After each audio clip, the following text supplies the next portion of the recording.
वो शांत करने हेतु आप पूछ सकते हैं। बोले महाराज हमारा अपने लिए कोई प्रश्न नहीं है, हम मात्र आपसे एक बात जानना चाहते हैं कि आगे कराल कलिकाल आ रहा है, जीव का कल्याण कैसे होगा। इसी बात पे हम लोग सब ऋषि मंथन कर रहे थे, हमको कोई मार्ग नहीं सूझा, विचार कर रहे थे, लगता है साक्षात भगवान स्वरूप आप आ गए। और ऋषियों ने कहा कि आपके मुखमंडल का तेज देख करके यह लग रहा है कि जैसे करोड़ों सूर्य में जो कांति होती है वह कांति आपके ललाट से परिभाषित हो रही है। हम आपको प्रणाम करते हैं। सूत जी महाराज ने कहा कि ऋषियों आप लोग वैसे महान हो, सब जानते हो, लेकिन केवल हमको श्रेय देना चाहते हो, हमारी वाणी को पवित्र कराना चाहते हो, तो मैं अवश्य ही आप लोगों को कुछ बताने का प्रयास करूंगा। ऋषियों ने कहा कि आपसे हम ऐसी कथा सुनना चाहते हैं जो मंगल को मंगल और पावन को पावन करने वाली हो। और महाराज आपके गुरु जी की कृपा आपके ऊपर सबसे ज्यादा है। पहले कोई अपनी प्रशंसा नहीं, अपने गुरुदेव की प्रशंसा से प्रसन्न होता था। हर लोग ये मानते थे कि जो भी है वो सब क्या है, बोले सब ये प्रभु प्रसाद है।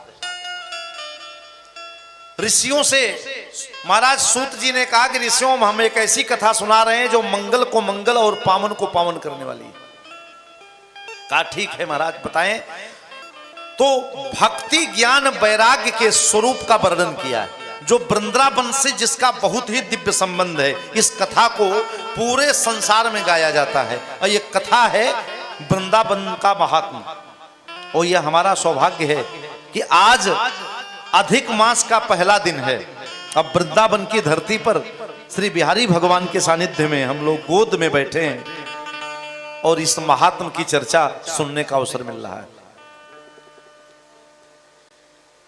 ऋषियों को लक्ष्य करके मानो जनमानस को महाराज सूत जी ने बड़ी पावन कथा का रसपान कराया और कहा ऋषियों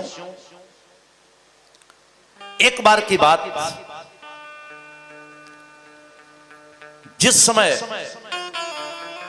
महाराज परीक्षित को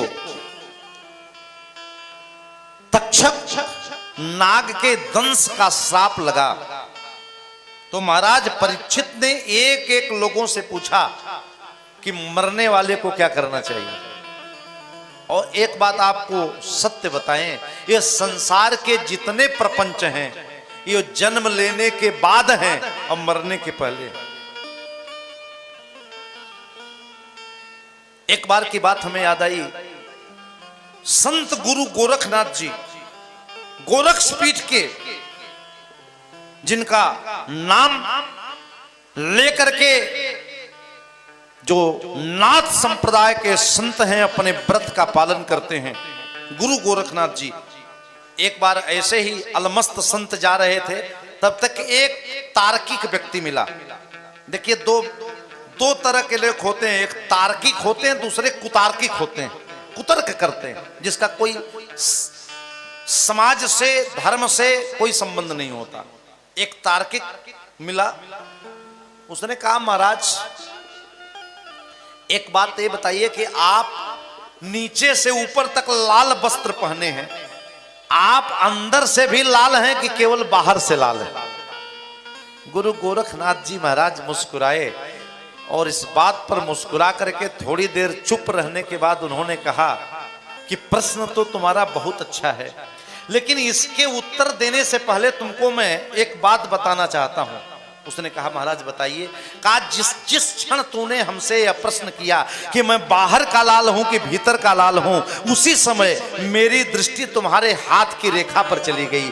मैंने तुम्हारे मस्तिष्क की रेखा को पढ़ लिया, मस्तक की रेखा को पढ़ लिया और मैंने देखा कि आज के ठीक तीसरे दिन सायंकाल तेरी। उसने कहा महाराज अब कोई प्रश्न नहीं है, हमको ये बताइए कि क्या मेरा जीवन 3 दिन ही शेष है? सारा तर्क कुतर्क समाप्त हो गया। भागा भागा आया और सबसे यही कहता था कि भैया अब तो जीवन 3 दिन बचा है, अगर व्यवहार में कोई हमसे कष्ट हो गया हो तो क्षमा करना। एक एक लोगों से क्षमा की, दया की भीख मांगता था। गुरु गोरखनाथ जी ने कहा कि आज इसको पता लगा कि सत्य क्या है। 3 दिन के अंदर न उसको किसी से द्वेष हुआ, न उसको किसी के प्रति क्रोध आया, न उसको राग हुआ। सायंकाल का समय आया, सबसे हाथ जोड़ता था। सिद्ध संत गुरु गोरखनाथ जी ने कहा है अंतिम समय आ गया है, हमको क्षमा करना। सबसे प्रार्थना करता था। गुरु गोरखनाथ जी उसी समय आए। गोरखनाथ जी को देख करके चरणों में गिर के बोला, बाबा अब तो वो समय आ गया है। गुरु गोरखनाथ ने कहा, उठ के बैठ जाओ, मैं कहता हूं अभी तुम 100 साल तक नहीं मरेगा, पर मेरे एक प्रश्न का उत्तर दे दे कि 3 दिन के अंदर तुम्हारे अंदर काम आया। कहा गुरुजी जब जाना कि अब जीवन शेष ही नहीं रहेगा तो काम कैसे आएगा। कहा क्रोध आया, कहा नहीं आया। बोले किसी के प्रति ईर्ष्या हुई, कहा नहीं हुई। बोले बेटा जिस बात को तुम 3 दिन जाना तो तेरे अंदर काम आया, न क्रोध आया, न मद आया, न लोभ आया। उसी बात संसार के लोग जिसको तिरस्कृत करते हैं उसको हमारे कन्हैया पुरस्कृत करते हैं। इसलिए जो मांगो सो मिलता है। उन्होंने जो याचना किया 1 वर्ष नहीं लगा। इस भागवत भगवान की कृपा, क्योंकि यह साक्षात भगवान का विग्रह है। भागवत को पुस्तक नहीं मानना चाहिए। लिखा है कि इसके एक एक अक्षर में कृष्ण भगवान का निवास है। तेने वांगमयी मूर्ति प्रत्यक्षम वर्तते हरे, साक्षात नारायण का स्वरूप है श्रीमद् भागवत महापुराण। तो पूछा ऋषियों ने कि महाराज कल्याण कैसे होगा कराल कलिकाल में। तो सूत जी ने कहा कि ऋषियों एक बार देवर्षि नारद के मन में विचार आया कि मैं तीनों लोक में भ्रमण करता हूं, आज मैं मृत्यु लोक में चलूंगा। मृत्यु लोक माने पृथ्वी पे आए नारद जी। और जब नारद जी पृथ्वी पे आए तो सबसे पहले नारद जी गुजरात में गए। सौराष्ट्र, संस्कृत में सौराष्ट्र गुजरात को कहा जाता है। नारद जी ने भारत के प्रमुख तीर्थों का भ्रमण किया, लेकिन नारद जी जहां जाते थे कलयुग में शांति की जगह क्रांति नजर आती थी। आज आप देख लो, हम लोगों के बीच जज साहब बैठे हैं, गृहस्थों से ज्यादा विवाद मठों के चल रहे हैं तमाम। आप देखिए, ये आज की बात नहीं, भागवत का मैं श्लोक से इसकी पुष्टि कर रहा हूं। मैं नहीं कहता, 5000 वर्ष पहले व्यास जी ने इस बात को एक्सेप्ट किया। क्या कहा? नारद जी कह रहे हैं कि जब मैं कलयुग में गया तो जहां गया वहां पे शांति की जगह क्रांति नजर आई। कहा महाराज कहां कहां गए आप? तो कह रहे हैं हरि क्षेत्रम कुरुक्षेत्रम श्रीरंगम सेतु बंधनम। हरि क्षेत्रम कुरुक्षेत्रम श्रीरंगम सेतु बंधनम एवमादिषु तीर्थेषु भ्रममाण इतस्ततः। हरि क्षेत्र, कुरुक्षेत्र, रामेश्वर धाम, सब जगह गए। नारद जी को कहीं अच्छा नहीं लगा। तब किसी ने नारद जी से कहा कि आपको तीर्थ में जाने से शांति थोड़ी मिलेगी। अरे जाना है तो फिर संतों से मिलिए। नारद जी ने कहा ठीक है।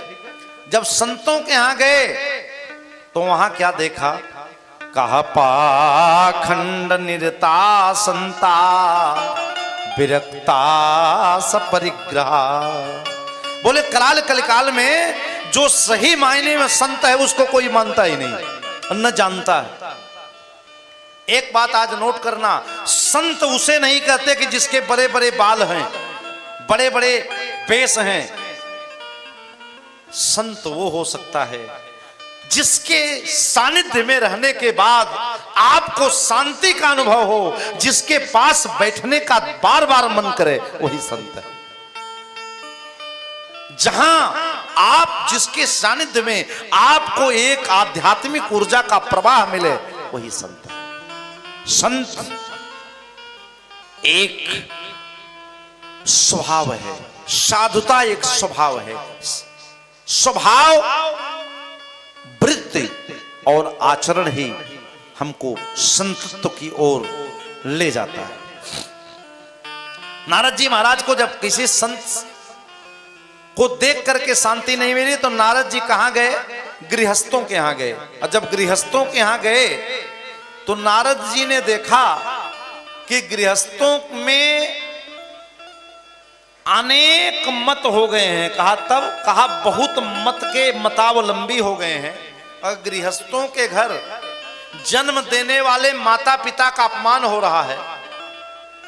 और सहायता कौन कर रहे हैं? कहा घर के जो मालिक बने हैं वो ससुराल वाले बने। ये नारद जी बता रहे हैं, आज नहीं 5000 वर्ष पहले जो आज हो रहा है। संस्कृत में स्याल कहते हैं साला को।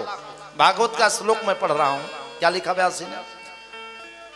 उन्होंने कहा स्याल को बुद्धिदायक